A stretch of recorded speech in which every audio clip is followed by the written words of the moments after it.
Hey everyone, welcome back to Politics in Perspective. I hope I wasn't too somber in the last or in the opening, but now a longtime friend of mine and one of the best reporters in California history is going to join us, Carla Marinucci, who there she is. As you can see, we first met. You were with the Chronicle. Full disclosure. Carla used to cover me and asked me for quotes. One of my favorite lines was from her always was that I was a quote machine. Yes, you still are. And the big one was with Schwarzenegger ran against, I'm not even going to remember the guy's name. What was and I said that Schwarzenegger was for low taxes, high charisma and low taxes, and the other guy was low charisma, high taxes. There you go. Anyway, Carla knows California politics incredibly well. Now, also full disclosure, Carla is left of center. I am right of center. And full disclosure, Carla and I have gotten along the whole bloody time. I found, honestly, Carla, I don't want to build you up too much, but I found that Carla listens. What a crazy idea in this world. Well, I tried to listen. It's the same about you. I would say the same about you. That's the key. That's the key. So we thought about this moment because of Charlie Kirk and what is the best thing, and so this left right and the fact that we've gotten along for almost 25 years now makes sense for us to talk about what's happening in America today. Carla, my initial reaction, my wife told me about this, and quite honestly, I read her text and it didn't compute. I'm like, what do you mean? He's 31. He's a kid. Yeah.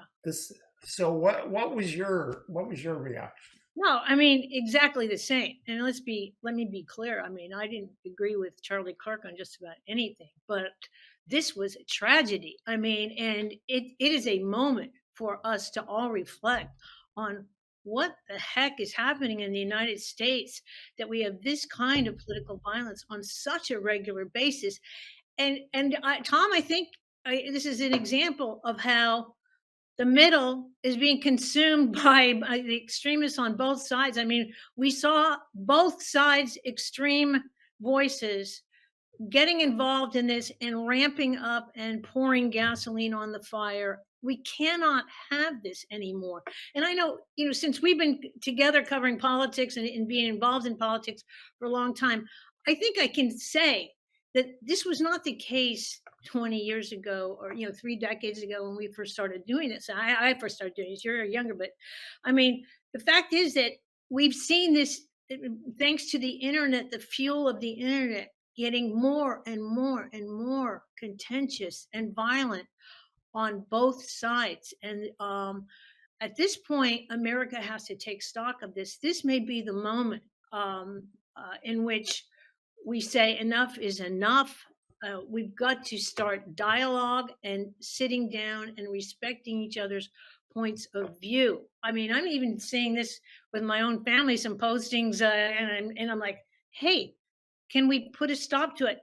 People are posting without knowing the facts, without knowing the information, and this has got to stop. And I think this is a big change from 2 decades ago when we first started doing politics. So yeah, sadness on my part, and just horror at the stuff that's unfolded in the last couple of days in this country. Yeah, I always I remember my mom saying there's two sides to every story, and to hold judgment until you know what's going on. So my immediate reaction was, if you look back at my postings, was not to jump ahead, and I'm not even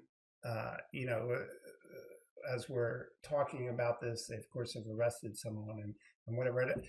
And I don't know what the hell's going on in that guy's head. I don't know what's going on with the guy who gets on a train and kills a woman.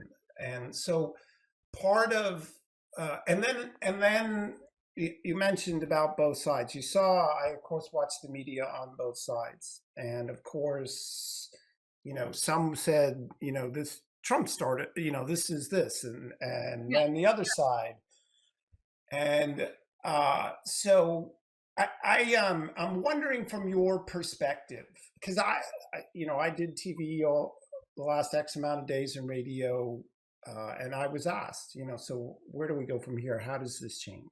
Right. Um, Rather than this is the show where you're the guest and get to do most of the talking.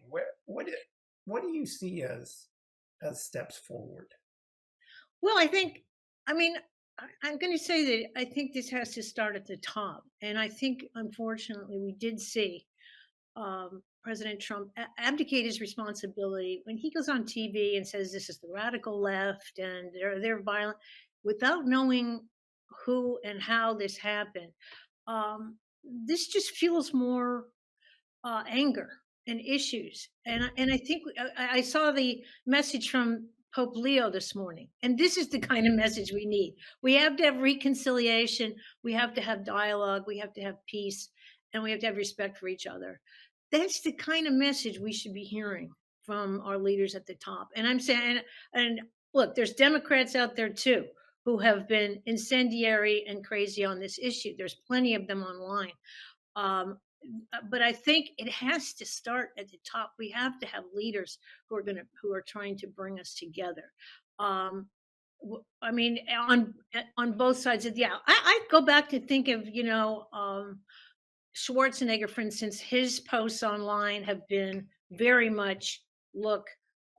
Let's respect each other. This was a tragedy, and there's other Republican leaders out there too who have had the right tone. And I have to say, Utah Governor Spencer Cox this morning at that press conference was spot on. And I think Republicans should be looking at him as somebody who may reflect the future of the party. His message was conciliatory and the message of a leader calling people to their better selves. That is what we need more of in this country on both sides of the aisle.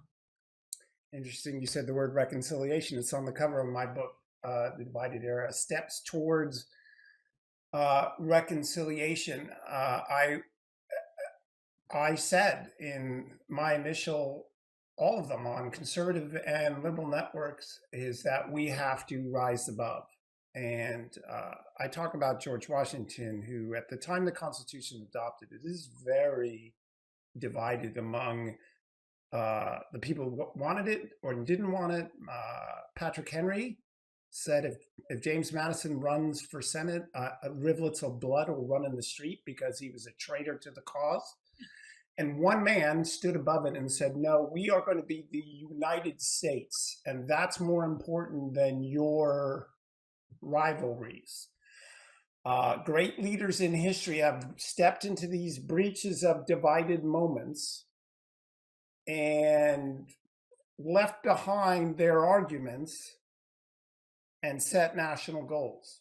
One of the guys I cover in the book, Divided Era, JFK, who people forget lost more states than he won. And that was a big deal at the time. Yeah. And there was a question about Cook County voting. There still is, as we look at our watch today, right? You're absolutely right. But what did he do? He immediately set a national goals. So people stopped looking directly in each other's eyes and averted to something greater. Reagan basically did the same playbook. Exactly. And so I agree with you. I get partisanship. I do. I'm not happy with the class warfare, which from my perspective, is driven on the left. It us versus them, by definition, is divisive. But I echo your sentiments. I agree that at the top, and I know some of my listeners are going to, okay, but the first step to difference has to be taken. Yeah, I completely agree. And Tom, I think what we got to look at now is the effects that this kind of warfare verbal warfare is having on Americans' a psyche. A Wall Street Journal poll, whether this is like resulting in the death of American optimism, whether Americans no longer feel good about their country anymore. And a Wall Street Journal poll in the last week showed 70% of the Americans out there say the idea if you work hard, if you get ahead, that no longer holds true. They don't think they have a good chance of improving their lives anymore. They don't have confidence in the country anymore. That's Americans on both sides of the aisle. So what is this bitterness and anger doing to us as a country? Uh, that's the big question. And you're absolutely right. Reagan, a good example of a sunny optimist, somebody who believed in the American dream. I mean, my father was a worker, an Italian immigrant worker who became a Democrat. He was a Democrat all his life until Reagan. That's the kind of message that won many Americans over. And I think, we got to go back to that because even when you go, President Trump was on Fox News this morning and he was asked about what are these divisions, radicals on both sides of the aisle doing to our country? And his answer, I have to say, was kind of shocking. He said, and I'm quoting him, I couldn't care less.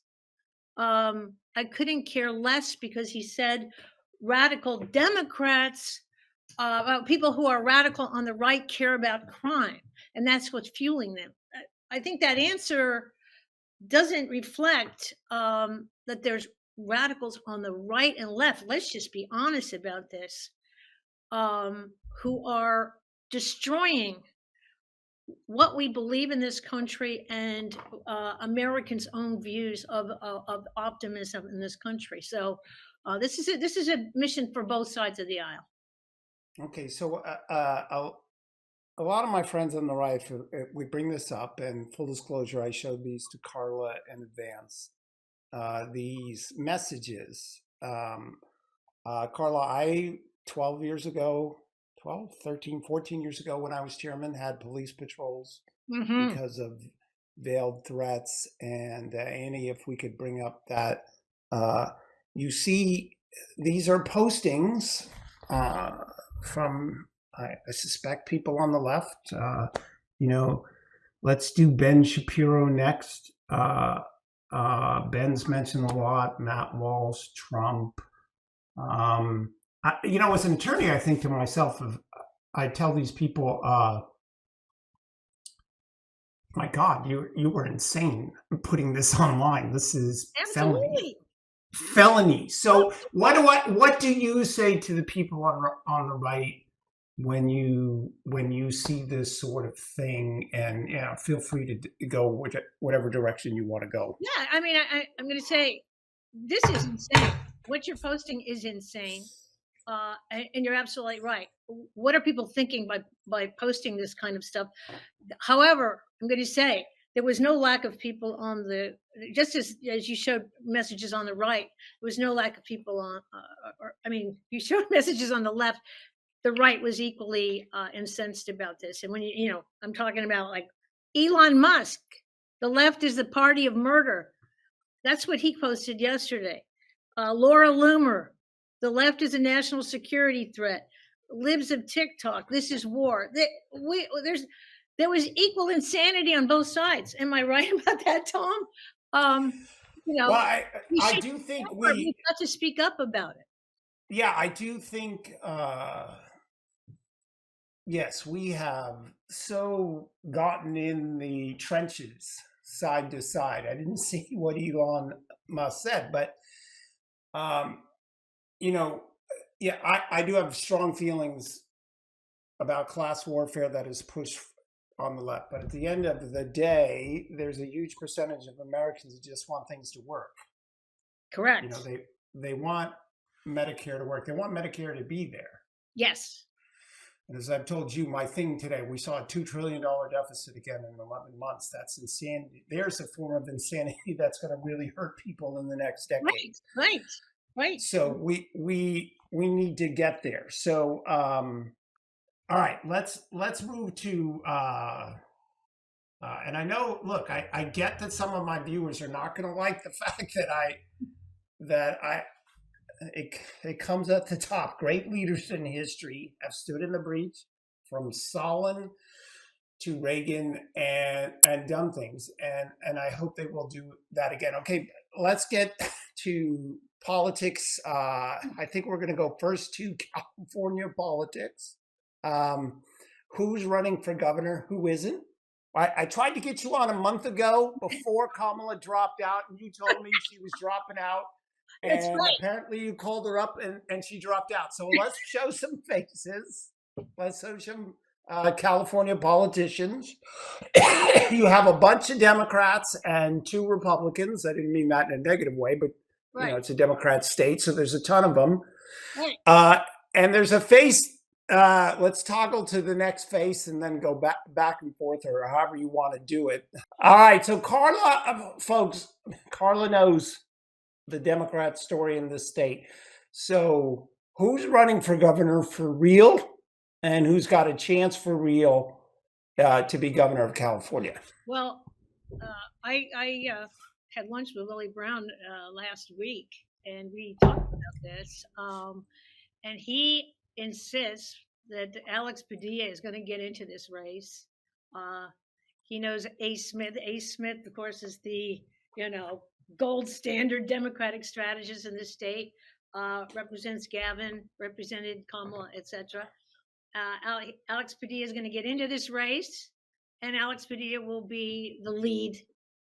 Will immediately lead the field. Right now, Katie Porter leads the field, but that's I think a tenuous hold. Maybe she's not that known by that many people. But Alex Padilla online has been very, very active. As you know, he was arrested at an event, a DOJ event, that gave him more cred with a lot of Democratic voters.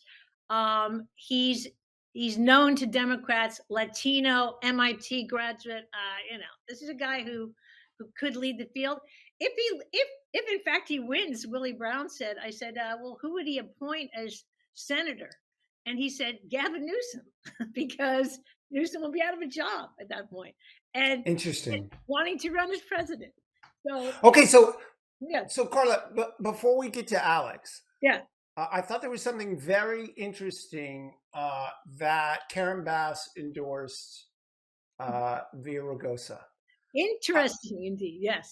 So, for Americans who don't know, LA County is the same population as 42 states, or larger than 42 states.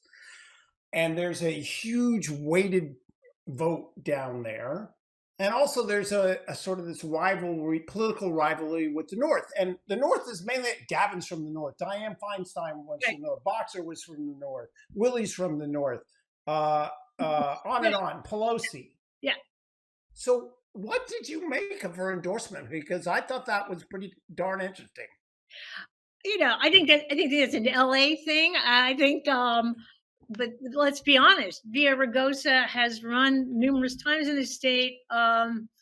He is in his mid-70s at this point. If in fact Padilla gets in, Willie Brown suggested Villaraigosa will drop, so will Javier Becerra, 2 other leading Latinos. I see Villaraigosa put out a statement, or a web message this week for the first time. But whether he has the money and sort of the clout and the charisma with that many California voters at this point in his career, they may be looking for a younger voice and a younger politician to lead the state. That seems to be a call in the Democratic Party that is dominated by a geriatric crowd, as you know. So stay tuned for that. Keep watching that one. But Okay, so I'm Katie Porter, and I'm thinking nobody wants to dance with me. I keep getting left by the side. What's her situation? Why? Look, she picked up an important seat. She loses to Adam Schiff, which yeah, you a know, lot like, of yeah, a lot I of don't think Adam Schiff is the best human ever to walk the planet. So what's wrong with Katie Porter? Why can't she get the political date? a lot of Democrats were pissed off that she left that seat. that she ran, and then in the aftermath, they still are angry. In the aftermath, she didn't immediately sort of say, "Congratulations, Adam Schiff." She kind of fought that whole thing. That still has a bad feeling among many Democrats. But they like her whiteboard, they like her combativeness, the fact that she is a good debater.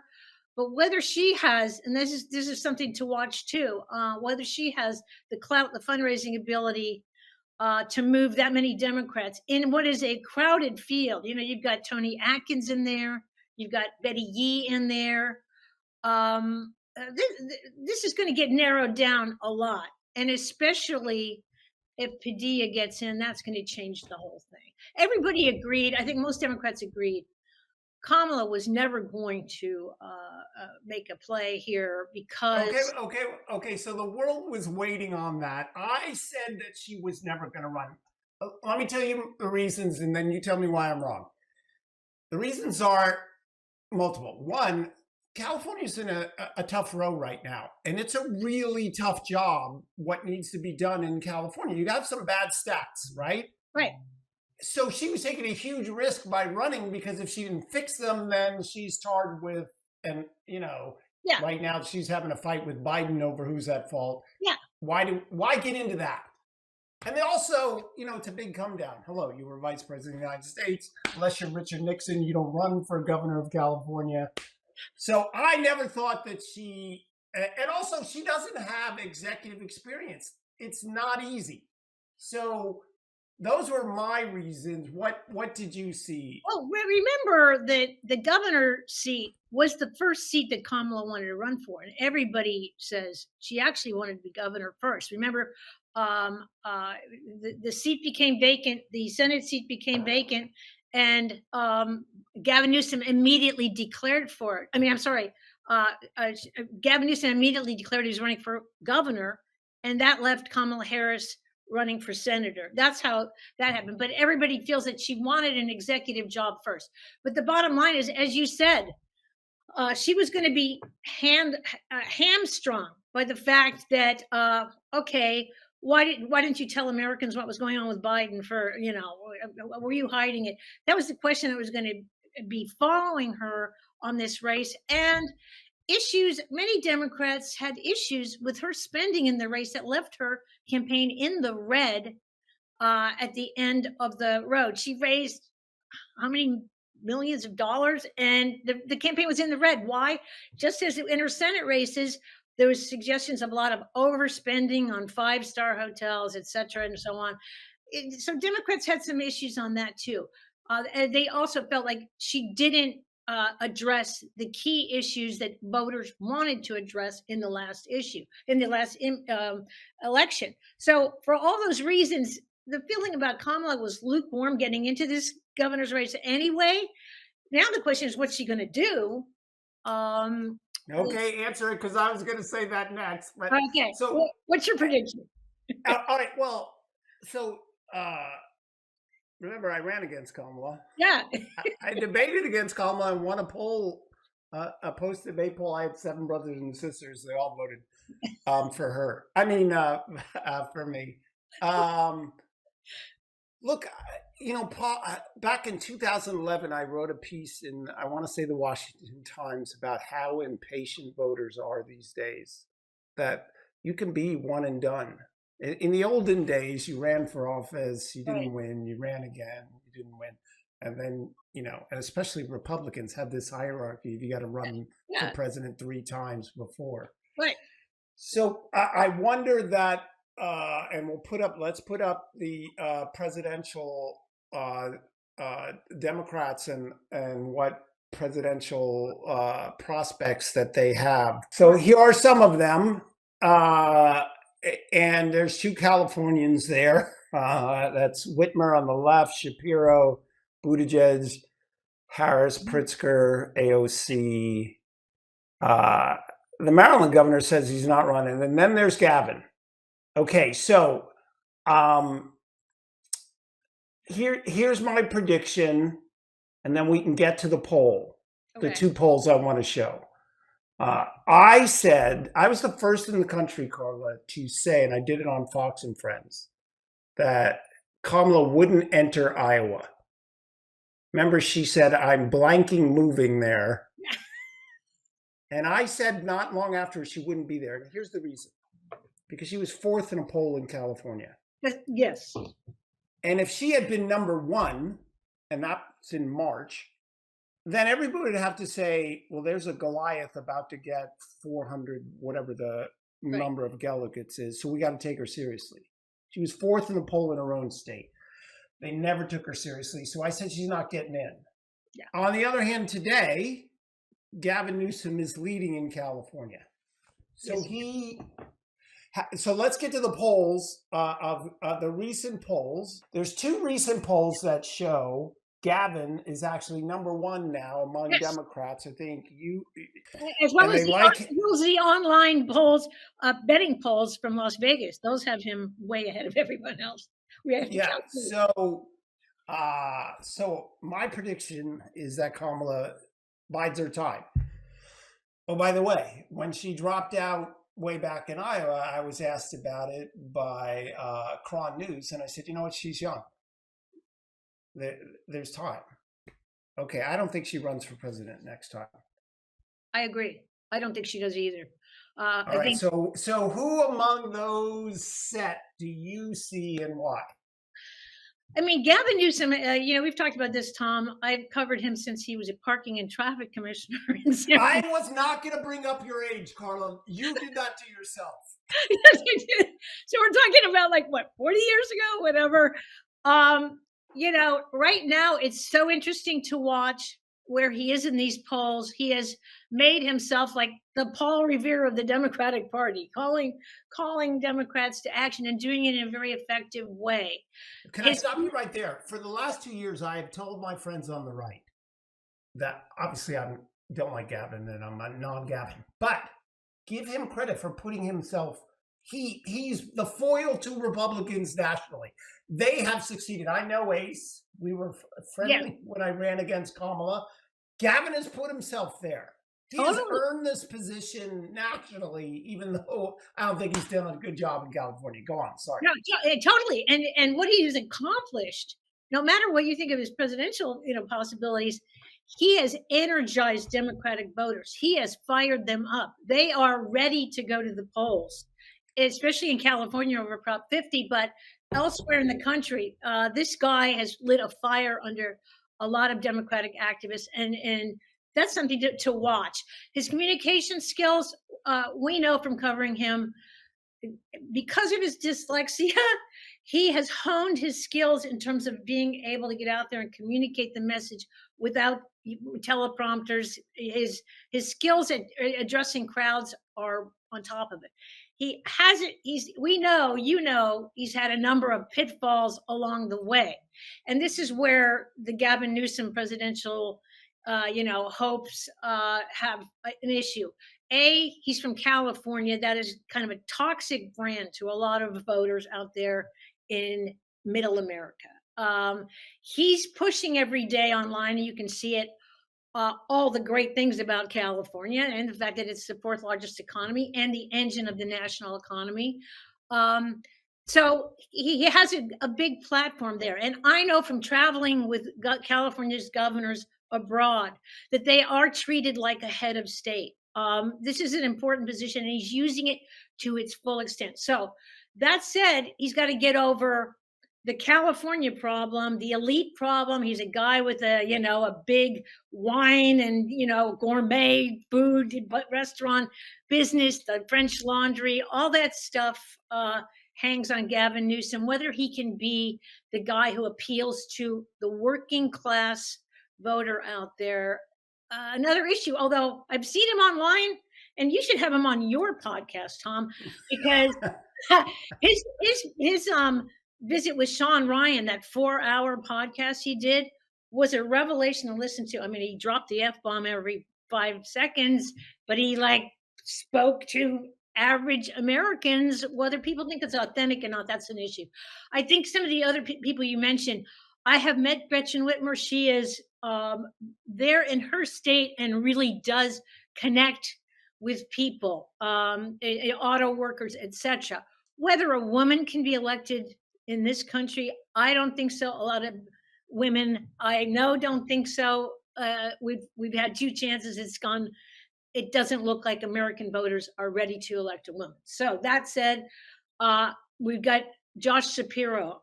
We've got Pritzker, who has been very strong in the last couple of weeks. With Yeah, I just okay. So in politics, especially in the media age, and please tell me what you think. Look, Plato said you know that democracy would fail because it turns into a popularity contest, right? yeah, And you don't pick your surgeon by how good he looks. Of course, he said he back then, but you get the point. I yeah, just don't think Pritzker has the it factor. I think Gretchen Whitmer has a presence. yes, I think Newsom, I don't like his presence, but has a presence. yes, yes, for sure. Okay, but how? Uh, look, when I hear Democrats say that a primary would have been good because it would have honed the Yeah, skills of Harris, I disagree. It would have pushed her farther left. yeah, How the Democrats are going to have, I think, a ton of people running. The barrier to entry is very low these days with technology. Hello, Beto O'Rourke. thank you. Nobody to whatever. Pete Buttigieg, I got 8,600 votes as Fort Wayne mayor. Now look at me. Yes, you're correct. How do they avoid going too far left if you're a Democrat? How do you avoid going too far left to tack all the way back? We're, I don't want you to actually tell them, but I want you to tell us. So don't but, you tell know, I them. have to say, I think we're seeing Democrats understand that their message was too far left in many respects to appeal to working voters out there. You know, a lot of let's just take some of the trans issues. Even Gavin Newsom has tacked back on those issues and has said outright, why, look, he has said the rights of all people are important, but why do we keep talking about this so often? It's like 1% of the population. Let's talk about issues that affect the great numbers of American voters. We've seen Democrats on issues like crime come back to the center, you know, defunding the police. What, you know, and I'm just talking locally, Tom. You know, when you look at San Francisco Mayor Daniel Lurie, when you look at San Jose Mayor Matt Mahan, both of them have come back to the center. In Oakland, you had a DA and a mayor recalled by voters who thought they were too liberal. So it could be you're going to see more key Democrats giving a message that's more centrist. And I think you're seeing that with Shapiro, with Pritzker, with Andy Bashir, the governor of Kentucky. These are some, and obviously Wes Moore, who says he's not running, but many people think he might be a vice presidential choice because he's a really good communicator. So you got to look for the people that know how to communicate, and you're seeing some people coming up that are being watched. James Tallarico in Texas, a new Senate candidate. There's others out there, but there may be a voice we haven't even really Yeah, focused yeah, yeah. on both sides of It, the aisle.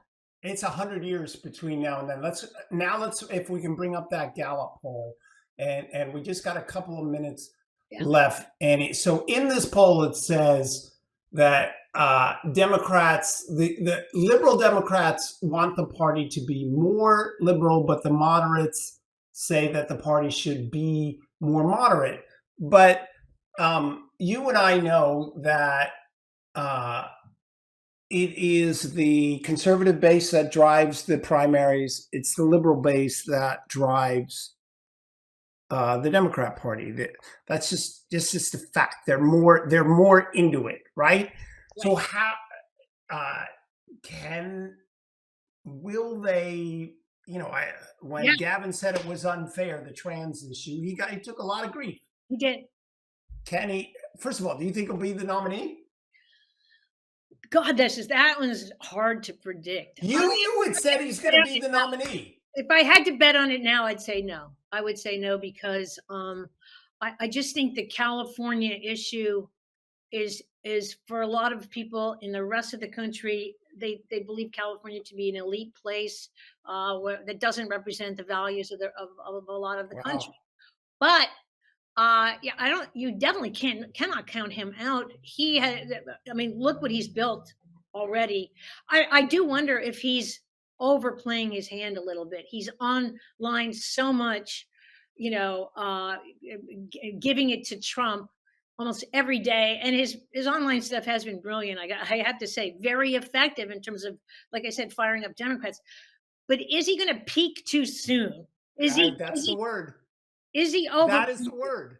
Yeah, that are Do that people you? are get tired of this by the time, as you said, it's a long time between now and then, and that's It's so funny.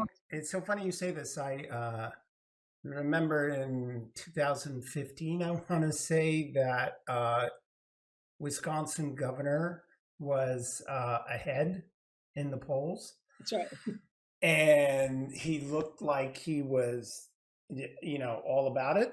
And then he disappeared between the time it came for the primaries. He just peaked too early, Yes, and match this with impatience and what have you done for me tomorrow? Not what have you done for me yesterday. What have you already done for me tomorrow? So I think, I said Hewitt says that he's going to be the nominee, and you think he'll lose to JD Vance. Let's have that discussion, yeah, you and I, again in like 6 months. But right.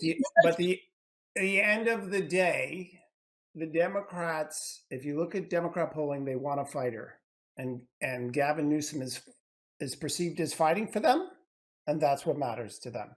So, Carla, we've gone over because folks, you don't have to agree with Carla, but she's a walking encyclopedia, and I don't mean to age you again because nobody uses that word anymore. I'm totally positive. But you brought up traffic commissioner, and I don't know what decade that was. Yeah, So, yeah, I don't even remember now. But anyway, but Tom, yeah. hey, I gotta say, just kudos to you for having dialogue with people of all political stripes, and also for always having, as a press person, we always had a respectful dialogue. Even when I was writing harsh stuff about you or the Republican Party, but this is what it's about. This kind of dialogue, we need more of it. So kudos to you for doing it. All right, Carla, thanks so much for joining us today, and we'll be right back with the political roundup on politics and perspective.